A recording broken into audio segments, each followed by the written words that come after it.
Hola,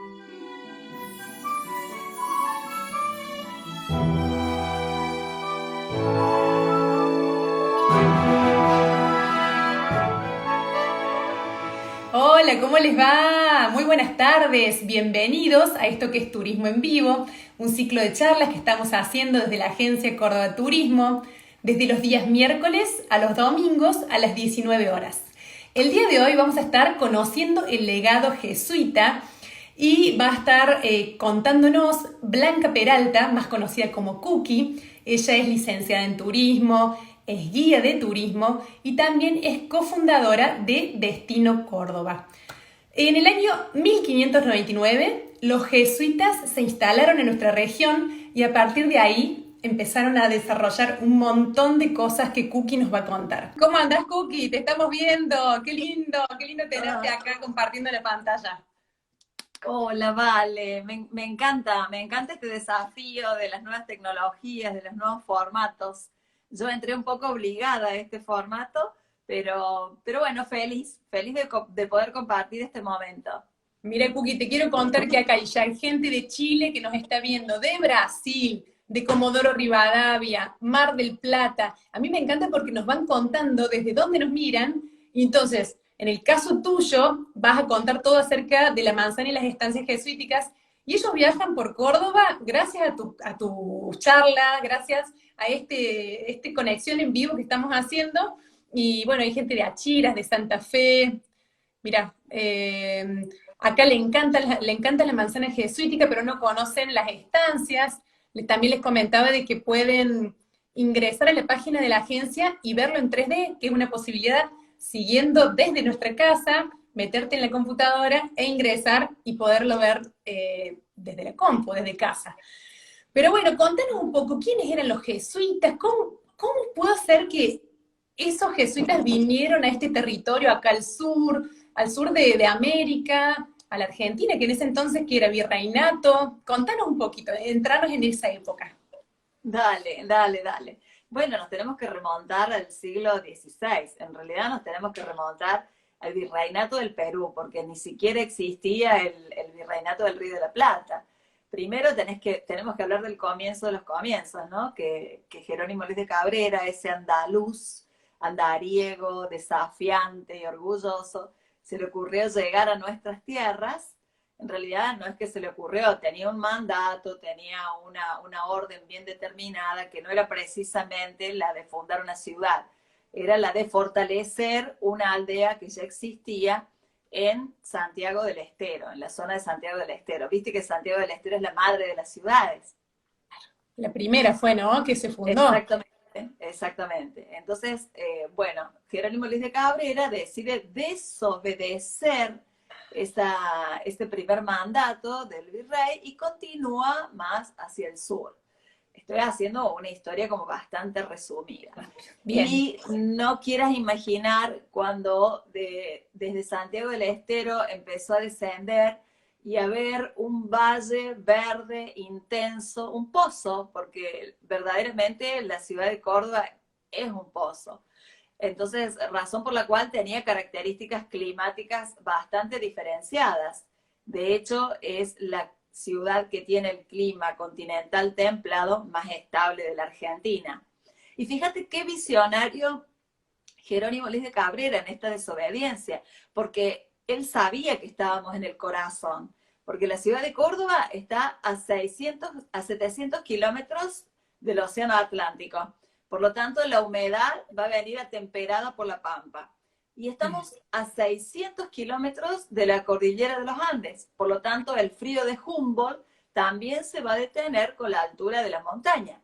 Entonces, eso va a generar características climáticas especiales y bien diferenciadoras que a lo largo de estos 446 años, vaya si los hemos trabajado turísticamente. Claro. Somos una de las provincias que más bello clima tiene. Y todo tiene que ver con este hombre, con Jerónimo Luis de Cabrera, que eligió este valle, que eligió este pozo, para que naciera nada más ni nada menos que una de las tantas Córdobas, la Córdoba de la Nueva Andalucía.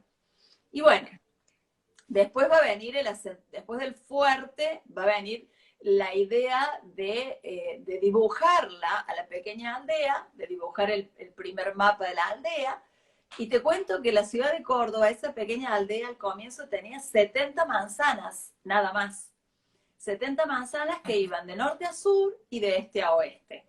Para los cordobeses, las 70 manzanas limitaban con recursos naturales. Al norte era el río Suquía, es el río Suquía, al este el río Suquía, al sur hoy son 6 escalones que dividen el centro de Nueva Córdoba, pero en aquella época, en 1573, era un bordo bastante pronunciado, era casi un barranco. Y al oeste un arroyo que era muy silencioso en algunas épocas y en otras muy enojoso, el arroyo de la Cañada. La Cañada. Mira, te interrumpo un segundito que acá me están preguntando que también está bueno para que la gente sepa. Gaby Honorat nos pregunta por qué se llama Córdoba. ¿Por qué este andaluz le pone Córdoba? Y vos sabés que es una historia de amor prácticamente, es una historia muy romántica y tiene que ver con el fundador, con Jerónimo Luis de Cabrera, porque los fundadores le colocaban el nombre a la ciudad y también determinaban quién iba a ser el patrono protector. El patrono protector siempre solía ser el nombre del fundador, por eso nuestro patrono es San Jerónimo. Y con respecto al nombre de la ciudad, este hombre se casó con una chica panameña, muy enamorado, que se llamaba Luisa Martel de los Ríos, y digo muy enamorado porque era un detalle a destacar. En la época de la colonia no se casaban enamoradas las parejas, se enamoraban después de casadas, porque en realidad los matrimonios eran arreglados y eran convenidos por los padres de los consortes. Y en este caso, ¿por qué se casa enamorado? Porque esta chica tan bella, de ojos verdes, doña Luisa Martel de los Ríos, era viuda. Entonces, la mujer cuando era viuda, a posteriori, tenía la libertad de elegir a su próximo consorte. Y se enamoraron locamente, y así lo narra una hermosa novela de una autora que se llama Pagano, Elsa Pagano, y que se llama Malaventura, que cuenta en detalles cómo fue el amorío de esta pareja. Se casan, se van cambiando de casas de acuerdo a los cargos que va teniendo el conquistador. Acordate que en aquella época no se conformaban con un cargo, entonces aspiraban a más, y si el rey les mandaba un nuevo desafío, ellos seguían aceptando. Entonces, la familia fue transcurriendo en distintas ciudades de acuerdo a los cargos que fue ocupando Jerónimo Luis de Cabrera. Y bueno, parece ser que una de las situaciones que más extrañamiento en la pareja fue esto de venir a fundar la ciudad de Córdoba, porque tardaron mucho tiempo, cerca de 2 meses, en llegar a esta zona. Y bueno, fue un 6 de julio, pleno invierno, y había una promesa pendiente entre esa pareja. Luisa, que era panameña, era nieta de andaluces, hija y nieta de andaluces. Y Luisa le dijo a su marido cuando contrajeron matrimonio que cuando tuvieran los niños grandes, él la iba a llevar a la tierra de sus padres y de sus abuelos, Córdoba de Andalucía. Y bueno, esto no se pudo dar porque el militar fue aventurándose a tener más cargos y más cargos. Y parece ser de que cuando vino a Córdoba fue el momento de máximo extrañarse esta parejita. Y yo siempre digo, habrá elevado la mirada al cielo y habrá dicho a Luisa, no te llevé a Andalucía, pero en tu nombre fundo esta ciudad. Así que le va a poner por nombre Córdoba de la Nueva Andalucía. Qué lindo, realmente para que todos sepamos cuál es la historia de la ciudad de Córdoba. Bueno, ahora vamos a los jesuitas. Después de Jerónimo Luis de Cabrera, llegan los jesuitas. ¿Por qué llegan a Córdoba? Bueno, porque en realidad las aldeas eran como un esquema muy, muy bien determinado. Llegaba el fundador, se fundaba la ciudad, inmediatamente se armaba las instituciones que iban a dirigirla a la ciudad. El cabildo era una de las instituciones más importantes, el que resolvía todos los asuntos inherentes a la ciudad. Y luego que se habían distribuido los terrenos para los acompañantes del fundador, que cada uno de los acompañantes traía a sus familias, a sus parientes, a sus hijos, edificaban sus casas. Después comenzaban a llegar las órdenes religiosas, las órdenes más importantes del mundo. Y en ese marco de situación llegaron a Córdoba todas las órdenes religiosas importantes. Llegaron primero los franciscanos, después llegaron los mercedarios, después llegaron los dominicos y también llegaron los jesuitas. Y cada uno de estos grupos u órdenes de sacerdotes se establecieron en Córdoba con la idea de proseguir con los mismos carismas que venían trabajando a lo largo del mundo. Entonces, por ejemplo, los franciscanos, que siempre, esta orden de sacerdotes mendicantes, se dedicaron a la educación primaria, fue lo mismo lo que hicieron en Córdoba. Los mercedarios siguieron el mismo carisma. El carisma de los mercedarios era la liberación de los esclavos. Entonces, por esa razón, en Córdoba trabajaban directamente con el cabildo que tenía la cárcel pública y evangelizaban y trabajaban el tema de los encarcelados. Los dominicos eran los grandes predicadores en el mundo y aquí se convirtieron también en los grandes predicadores en las zonas más alejadas de la ciudad. Y los jesuitas, cuando llegaron, que llegaron en 1599, el cabildo les entrega la manzana que vos bien delimitaste como introducción al comienzo de esta charla, y entonces ellos, ¿qué van a hacer? Van a pensar en desplegar en Córdoba el mismo carisma que en cualquier lugar donde se establecieron en el mundo. ¿Y cuál era el carisma de ellos? El carisma de ellos era la educación superior. De hecho, que el lema que ellos tenían era que la educación era lo que los acercaba a la sabiduría, era el camino a la realización. Y eso tiene que ver con que los jesuitas en distintos lugares del mundo se dedicaron a establecer casas de altos estudios, universidades. Bien. Entonces, ¿Y por qué habrá sido que la primera universidad la eligieron acá? O sea, para hacerla en este territorio, acá donde fundó Jerónimo Luis Cabrera, ¿y por qué no en otro lugar? ¿Por qué no lo hicieron los jesuitas en otro lugar? mirá qué buena la pregunta porque vamos relacionando directamente con esta idea de Jerónimo Luis de Cabrera que va a fundar una ciudad en el corazón de lo que es la Argentina.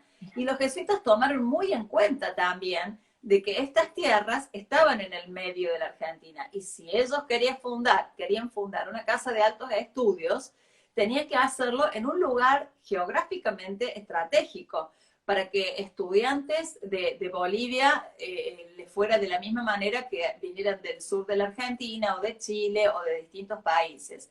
Entonces era bien estratégica la situación y no era para nada al azar. Ellos estudiaban bien las posibilidades para no fracasar en esto de establecer un proyecto educativo.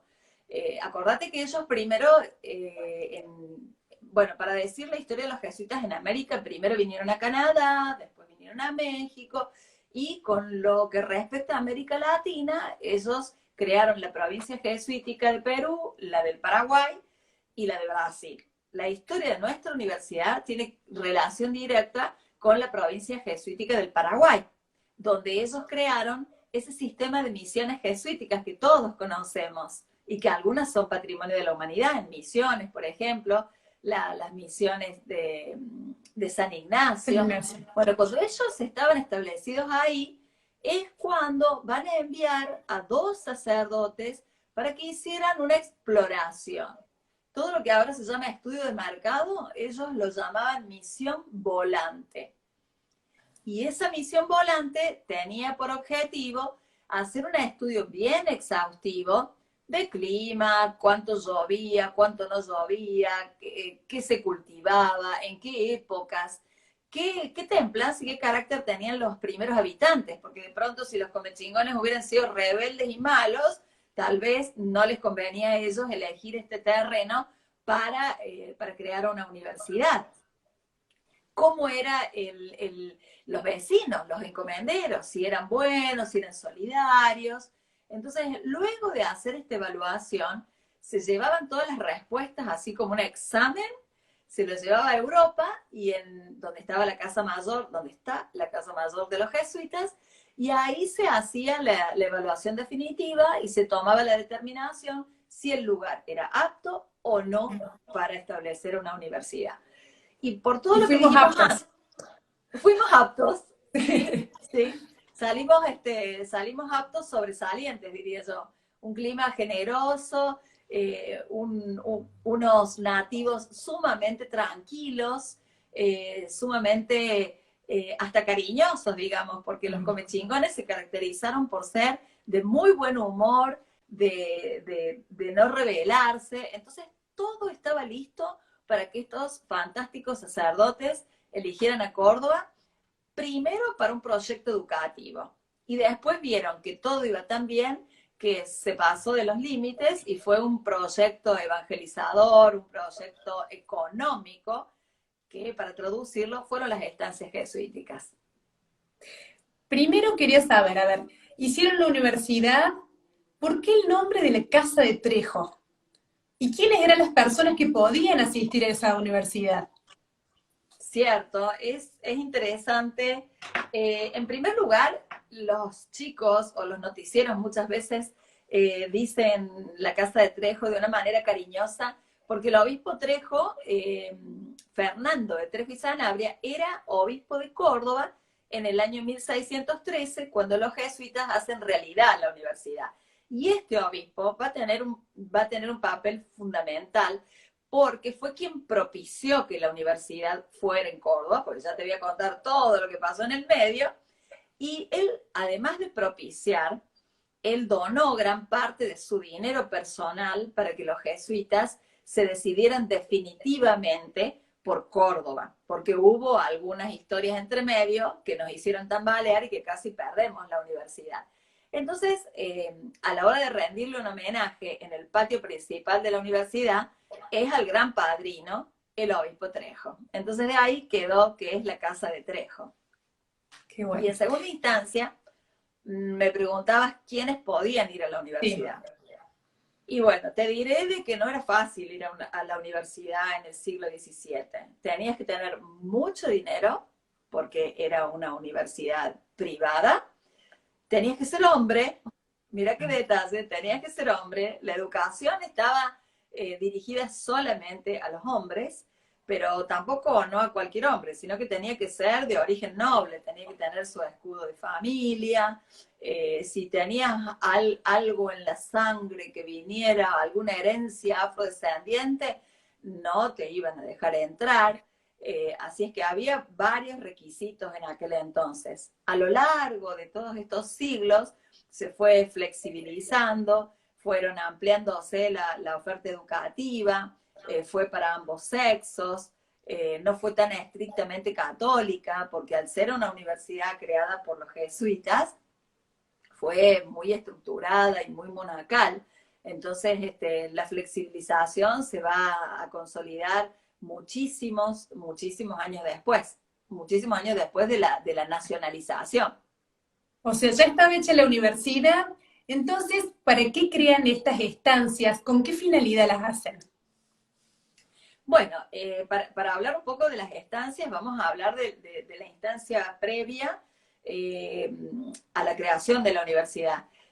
Los jesuitas, cuando se establecen, van a crear en primera instancia, en el año 1610, el Colegio Máximo, que es la base de la universidad.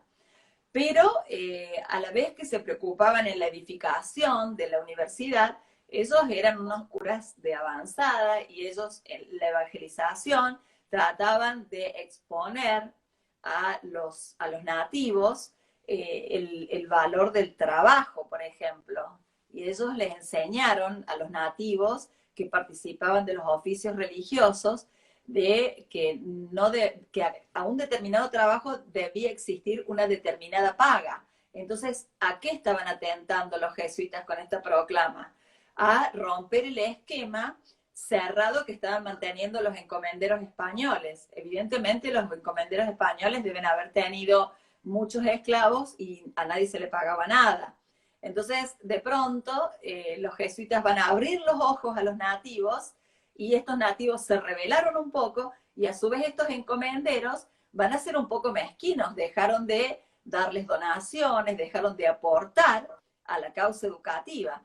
Entonces, al dejar de aportar dinero, donaciones, los jesuitas van a entrar en una crisis económica importante. Cuando ellos entran en una crisis económica importante, van a tener que dejar Córdoba y van a tener que escuchar una invitación que recibieron de Chile para que la universidad se trasladara y se estableciera en Chile. Miren, mira qué detalle este. Y en esa instancia es que el obispo Trejo era el jefe de la diócesis de Córdoba, y muy atinadamente, en ese año, en 1613, el mismo obispo los invita a los curas, a los jesuitas que se habían trasladado a Chile, que vinieran a Córdoba a tener una reunión formal y a participar de una inauguración muy especial, y la inauguración especial era el monasterio de clausura de Santa Catalina. Entonces, con esa excusa, las autoridades jesuíticas vienen de Chile, y ahí el cura, el obispo Trejo, aprovecha la oportunidad para decirles y hacerles una propuesta concreta y concisa. Regresen a Córdoba, que lo que les falta económicamente lo aporto yo. Entonces los jesuitas vuelven a Córdoba en ese mismo año, y esa fecha, 1613, es la autorización oficial por UNESCO para que nosotros digamos, Córdoba tiene universidad desde 1613. ¿Pero qué pasó?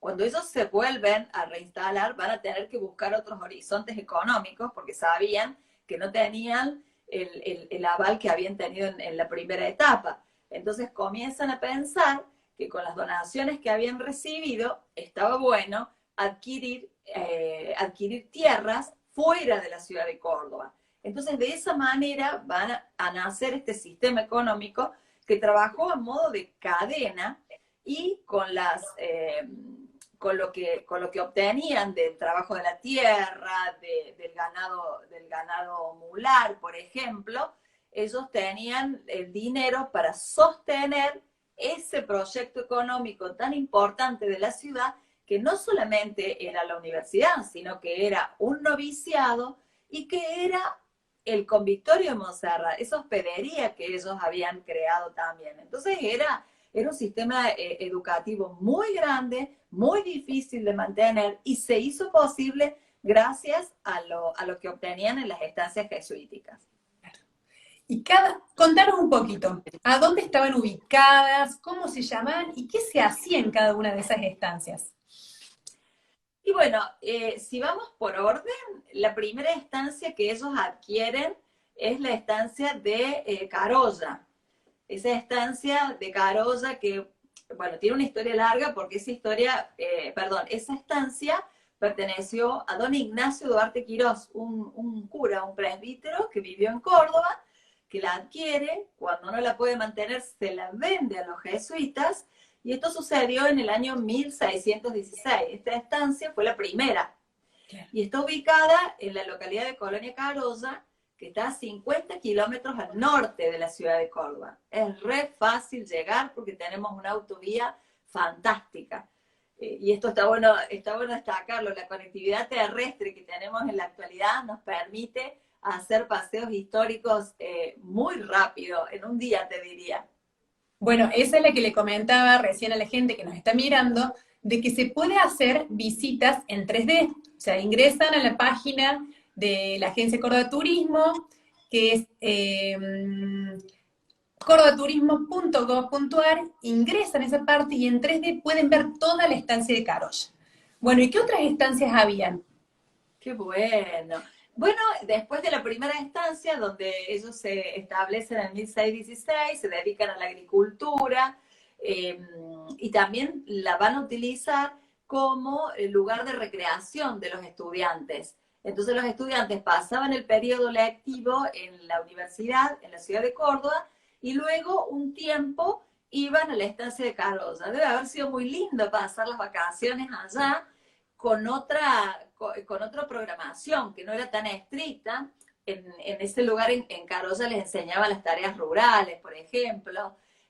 Cuentan los documentos que tenían una biblioteca que era más amplia que la de la ciudad de Córdoba y les permitían hacer obras de teatro en el patio. Si hacen esa visita en 3D, van a apreciar que el patio principal de la estancia de Carolla, que hoy tiene un aljibe, que no es de la época jesuítica, es posterior, bueno, ahí se reunían los chicos y hacían distintas escenas de teatro cuando caía la tarde. Eran actividades como más lúdicas. Y después otra estancia que ellos van a adquirir en el año 1618 es la estancia de Jesús María, que está bien, bien cerquita. Si entramos a Jesús María, tomamos la calle del Festival Internacional de Doma y Folclore, pasamos un puentecito, y luego de ese puentecito y del río Guanazacate, se levanta como majestuosa esta estancia que ellos adquieren en 1618. O sea que se puede hacer, salimos desde Córdoba a 50 kilómetros, está la localidad de Colonia Carolla, visitamos la estancia de Carolla y de ahí nos vamos a la de Jesús María, tan cerquitas. En un día se pueden recorrer ¿hay un recorrido que se haya ya establecido de las estancias? ¿O qué nos recomendás vos para hacer en un día, desde la mañana hasta la tarde? Bueno, sí, las agencias de receptivo de Córdoba le llaman el Triángulo Jesuítico, y que es el que tiene rumbo norte, que comprende las estancias de Carolla, Jesús María y Santa Catalina. Y lo que está muy bueno es que podemos combinar con alguna visita a la bodega en el medio, por ejemplo, y podemos comprarnos un par de salamitos y finalmente comer un asadazo en Santa Catalina. Todo eso se puede hacer en un día. Y es verdad, hablando de vinos, que ahí se fabricó y se hizo el primer vino para el virrey. Así es, así es. Como te decía recién, los jesuitas miraban en cada lugar qué era lo que se podía desarrollar, cuál era la actividad más importante. Y ellos consideraban, por ejemplo, Carolla para las vacaciones de los chicos de la universidad. Y cuando compran la estancia de Jesús María en 1618, además de la estancia propiamente dicha, la estancia venía con 20.000 plantas de uva. 20.000. O sea que la tierra era apta para este tipo de cultivo.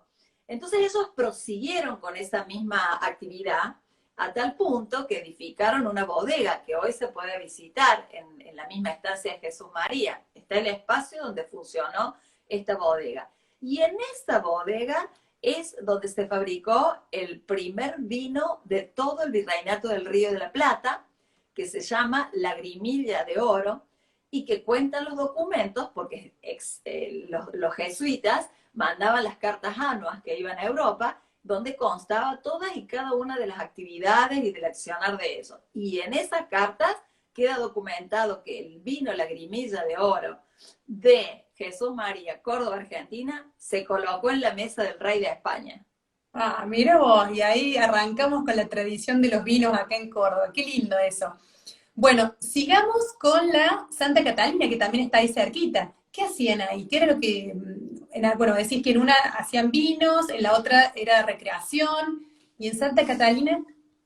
Y bueno, Santa Catalina, para los que no vinieron todavía, dijimos que hacíamos 50 kilómetros, visitábamos Jesús María, Colonia Carolla, y tomamos esa misma ruta de la estancia de Carolla hasta un desvío hacia la derecha, y ese desvío van a ser un total de 22 kilómetros, una parte de tierra, y nos va a llevar a la reina de las estancias, como se les dice a los turistas europeos, the Queen of the Ranches, the Queen of the Estancias. ¿Y por qué es la reina de las estancias? Y es maravilloso ir preparándolos a los turistas a lo largo de ese camino donde solamente vas a ver aromitos o tuscas, algunos maíces y un poco de soja, y alguna cresta de algunas de esos establecimientos hoteleros finísimos que hay por allá, como uno que tiene el nombre de un pajarito, y vos le vas contando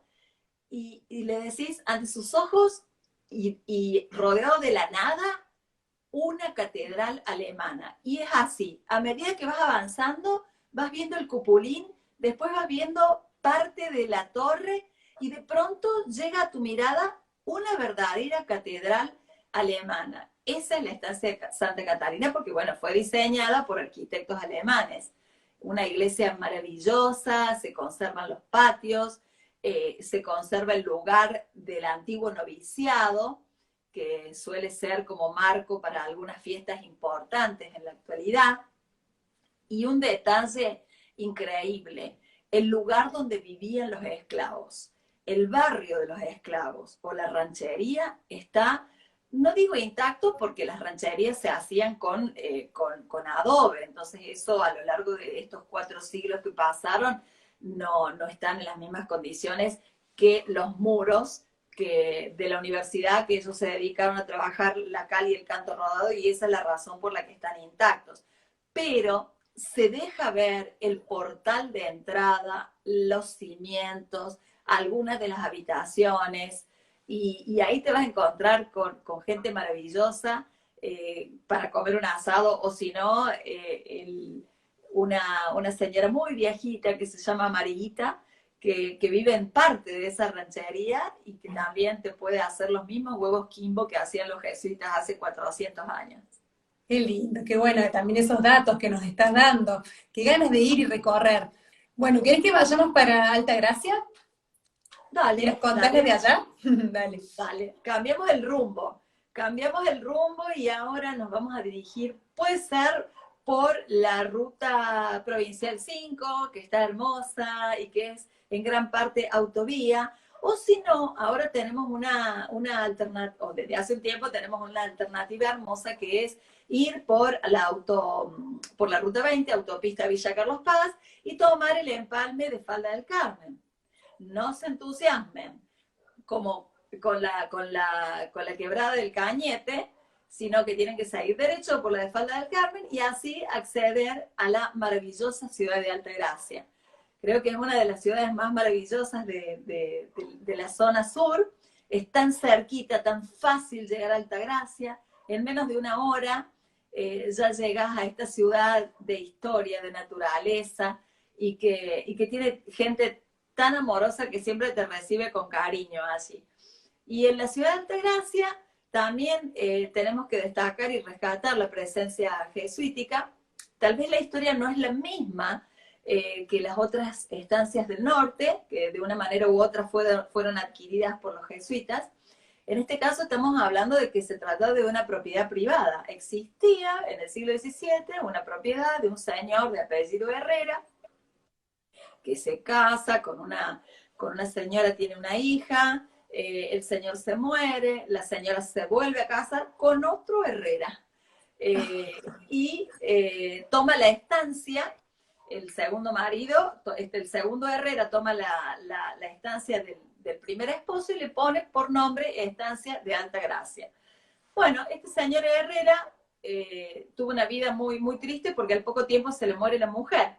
Entonces, cuando a él se le muere la mujer, decide ingresar como colaborador en la orden jesuítica. Esto fue en 1643, y cuando ingresa, dona a la orden de los padres jesuitas la estancia de Altagracia. Fíjate qué curioso todo, ¿no? Una historia de una familia, de una pareja, termina siendo la historia de los jesuitas. Y así sí. Es como en 1643 estos sacerdotes se establecen allí, diagraman otra serie de obras más grandes, porque ellos van a desplegar en Altagracia un establecimiento rural con varios sentidos más, porque ellos crean un obraje, que era una cosa así como una planta textil importante. También instalan una herrería importante, donde van a forjar campanas, no solamente para Córdoba y la Argentina, sino para varios países sudamericanos, y además una obra hídrica importante, porque ellos canalizando, haciendo acequias, utilizando los arroyos, van a lograr un sistema hídrico que les va a permitir mover muelas para moler maíz, por ejemplo, y tener agua corriente en la misma estancia también. Claro. Mira, bueno, y esa estancia, la de Altagracia, nos faltarían ya, vamos hablando de 4. Nos quedaría la Candelaria y la sexta, que sería la de San Ignacio, que lamentablemente no la podemos conocer. Exactamente, exactamente. Y la de la Candelaria es una estancia que se puede hacer, o sea, hay que dedicarle un día para poder respirar el aire de la Pampa, porque podés ir por Characato, llegás a la falda, tomás hacia la izquierda y te vas a encontrar con un paisaje único y maravilloso.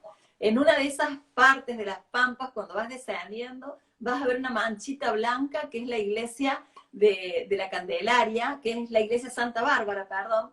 Seguís y llegas a la Candelaria, que también es maravillosa la iglesia. El sentido de la estancia de la Candelaria era otro. Fíjate cuánta inteligencia.